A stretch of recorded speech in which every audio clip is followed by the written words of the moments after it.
जी के दरबार में इस कथा का गायन हुआ। सर्वप्रथम कुश और लव ने अयोध्या की महिमा का वर्णन किया। एक सर्ग में अयोध्यापुरी का वर्णन किया, अयोध्यापुरी का दिव्य वर्णन।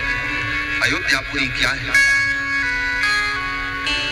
वे अयोध्यापुरी वैकुंठ का हृदय है।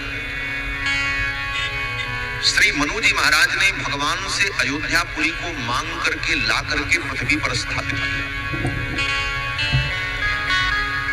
या अयोध्या जगती तले तु मनुना वैकुंठ तो ह्यानिता, या चित्वा निज सृष्टि पालन परम वैकुंठनाथम प्रभु। भगवान वैकुंठनाथ प्रभु से मांग करके अयोध्यापुरी को लेकर के श्री मनु जी महाराज आए और पृथ्वी पर स्थापित किया। भगवान के अवतार के पहले भगवान की पुरी का अवतार हुआ। अयोध्यापुरी इस पृथ्वी पर आई और अयोध्यापुरी को लेकर के जब मनु जी महाराज आए तो अयोध्यापुरी को जब धरती पर स्थापित करने लगे तो अयोध्यापुरी को के भार को सहन करने की क्षमता पृथ्वी में नहीं थी। वैकुंठ का हृदय है अयोध्या। तब भगवान ने अपने सुदर्शन चक्र को भेजा। भगवान का सुदर्शन चक्र आया और भगवान के सुदर्शन चक्र पर अयोध्यापुरी विराजमान हुई।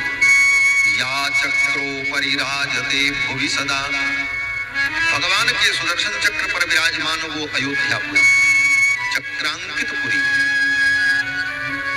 इसीलिए अयोध्या में जो प्राणी पहुंच जाता है, अयोध्या में वास करता है, अयोध्या में अगर प्राण का त्याग करता है तो वो संसार चक्र से मुक्त हो जाता है। वो मोक्षदायिनी पुरी अयोध्या, मथुरा, माया, काशी, कांची, अवंतिका, पुरी, द्वारावती चैव सप्तैताः मोक्षदायिनी। मोक्ष देने वाली 7 पुरियों में अयोध्या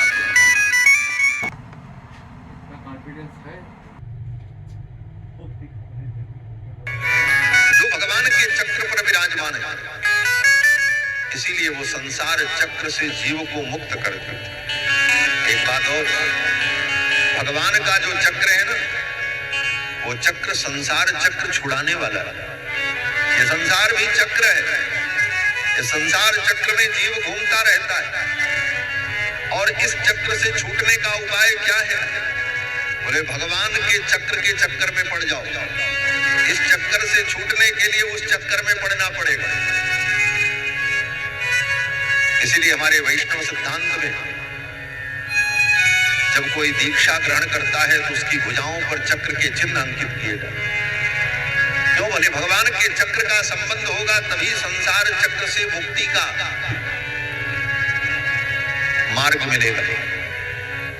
तो भगवान का चक्र जीव को संसार चक्र से मुक्त करता है और भगवान का चक्र अगर लग जाए तो और चक्र से संबंध हो जाए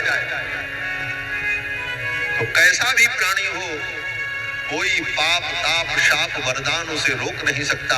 वो मुक्ति का अधिकारी होगा। इसलिए जब जय विजय को सनकादिकों ने शाप दिया, जाओ 3 जन्म राक्षस हो जाओ, तो भगवान उनका उद्धार करने के लिए आए। हिरण्याक्ष का वध किया वराह भगवान ने और हिरण्यकश्यपु का वध किया नरसिंह भगवान ने, लेकिन चक्र से नहीं मारा। नरसिंह भगवान ने अपने नखों से मारा। वराह भगवान ने हिरण्याक्ष को अपनी भुजा से मारा, चक्र नहीं चलाया। क्यों? बोले भगवान अपने चक्र का प्रयोग अगर कर देते तो एक ही जन्म में वो मुक्त हो जाता, फिर तो सनकादिक का वरदान झूठा हो जाता। 3 जन्म निज वचन प्रमाणा ये नहीं रह जाता। और इसीलिए दोबारा श्री रामावतार में जब वही जय विजय कुंभकर्ण और रावण बनकर के प्रकट हुए तब भी भगवान ने बाण से मारा, चक्र से नहीं मारा। तो चक्र से मार देंगे तो मुक्त हो जाएगा। और तीसरे जन्म में जब वो शिशुपाल और दंतवक्र बनकर करके प्रकट हुए, तब भगवान कृष्ण ने अपने सुदर्शन चक्र से जब मारा तो संसार चक्र से मुक्त हो गया। भगवान के चक्र का संबंध होगा तभी जीव को संसार चक्र से मुक्ति मिलेगी। तो अयोध्यापुरी भगवान के चक्र पर विराजमान, उस चक्र के संबंध के कारण अयोध्यापुरी में कोई अपने प्राणों का त्याग करे तो संसार चक्र से मुक्त होगा। श्री मनु जी महाराज ने लाकर के अयोध्यापुरी को स्थापित किया। मनुना मानवेंद्रेण या पुरी निर्मिता स्वयं, मनुना मानवेंद्रेण या पुरी निर्मिता स्वयं। लौह कुश वर्णन करते हैं इस पुरी का पालन करने वाले जो राजा लोग हुए, बड़े बड़े महान राजा। अब उन सारे राजाओं का चरित्र मैं कहां तक सुनाऊं? लौह कुश कहते हैं बस 2 राजाओं का चरित्र सुन लो संक्षेप से।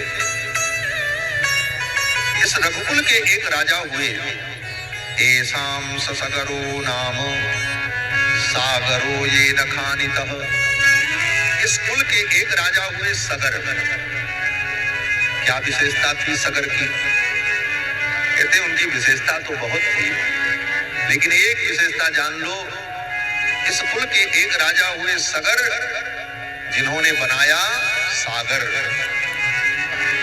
ये सागर बने समुद्र। ये समुद्र क्या है? ये दुनिया में जो समुद्र है, पृथ्वी के चारों तरफ जो जलाशय है समुद्र, इस समुद्र को किसने बनाया?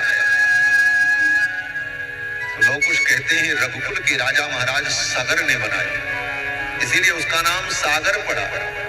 कहते हैं एशाम सगरो राजा सागरो ये नखानितः, जिन्होंने सागर को खोदा। छोटे मोटे राजा तो बावड़ी और तालाब बना देते, कुआं बनाते, गांव बनाते, बड़े बड़े नगर बसाते, लेकिन अयोध्या के राजा महाराज सगर ने उन्हें सागर बना दिया। सागरो ये नखानितः, जिन्होंने इतना बड़ा जलाशय बनाया कि वो जलाशय कभी सूखने वाला है। सागरो ये नखानितः। और दूसरे राजा बोले इसी कुल के एक राजा है महाराज इक्ष्वाकु।